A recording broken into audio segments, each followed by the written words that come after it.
Welcome to Bloodborne 101. For today's how-to, we will cover NPCs, a new hunter's badge, a secret location, the second part to Eileen's quest, and accessing Hypogean Gaol early. We're going to start off by returning to Yosefka's clinic, so that way we can use it for a safe zone. To get here, either return to the sick room or run there from Central Yharnam.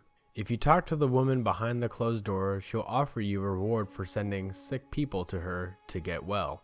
The other area that you will gain is Odin Chapel, as long as you have talked to the chapel dweller that is inside after the Father Gascoigne fight.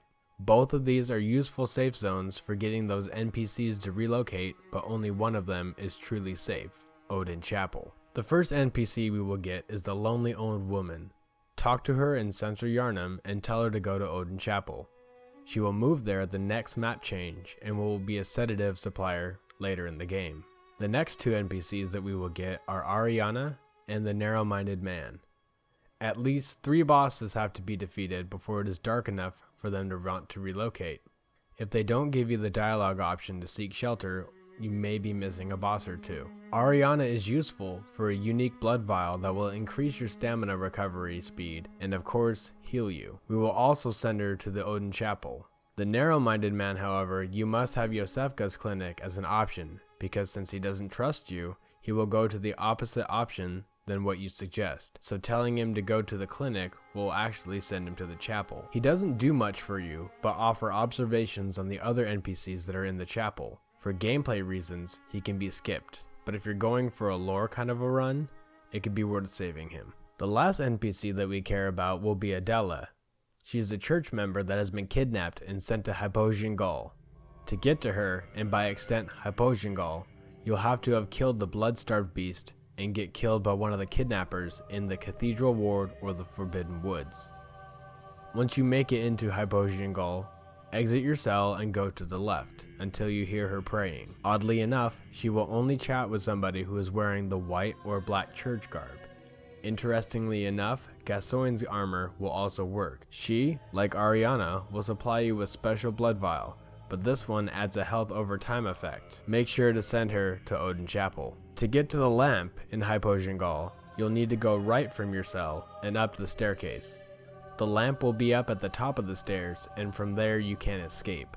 This place is also a great area to get some blood echoes for leveling up, and the kidnappers drop both twin and regular blood shards, so that way you can upgrade your weapons up to +5. Now that that is out of the way, we will need to talk about Eileen. To get her to appear, you'll need to open all 3 gates in the Cathedral Ward. This can be done in 2 ways. If you defeated the Cleric Beast, you can spend the Blood Echoes for the Hunter's Chief Emblem and open the gate leading into the central courtyard. If you have not killed the Cleric Beast, or you want to save the Blood Echoes, you'll have to defeat the Blood-Starved Beast in order to enter the chamber leading up to the Healing Church workshop. If you choose to fight to the top of the workshop, you will be rewarded with the Radiant Sword Hunter badge, which will unlock Fire Paper, Bone Marrow Ash, Ludwig's Holy Blade, the weapon of choice for my average Milquetoast hunter, Ludwig's Rifle, and the Flame Sprayer at the Bath Messengers. There will also be a door that you cannot open. We will return here later with the key.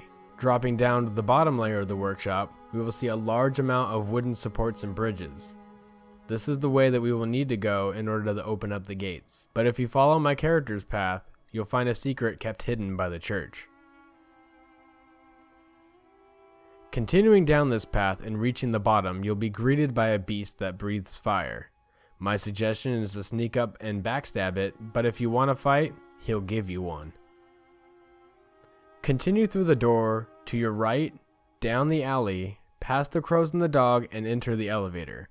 From here, you'll easily be able to open up the 3 gates, and Eileen will be back near the chapel awaiting you. When we talk to Eileen, she will mention her mark in the tomb below Odin Chapel. She warns you not to go down, but if you want to progress her questline, we will need to ignore her.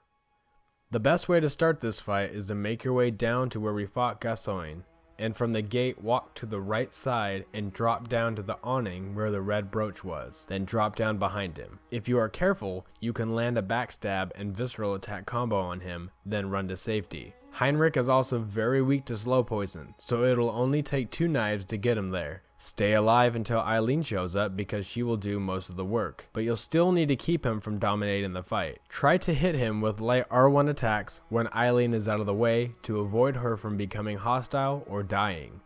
Timing and staying alive is key to succeeding this confrontation. If you die, you can try again, but she will already be fighting him when you re-enter the tomb, so it's harder to keep Eileen alive. If Eileen dies, however, that's the end of her quest, but she will still drop her badge, allowing you to purchase her weapons and armor. Her second part will only stay available until the Dark Beast is defeated or the nightmare begins. And that wraps it up for this how-to. Thank you guys for watching, and fear the old blood.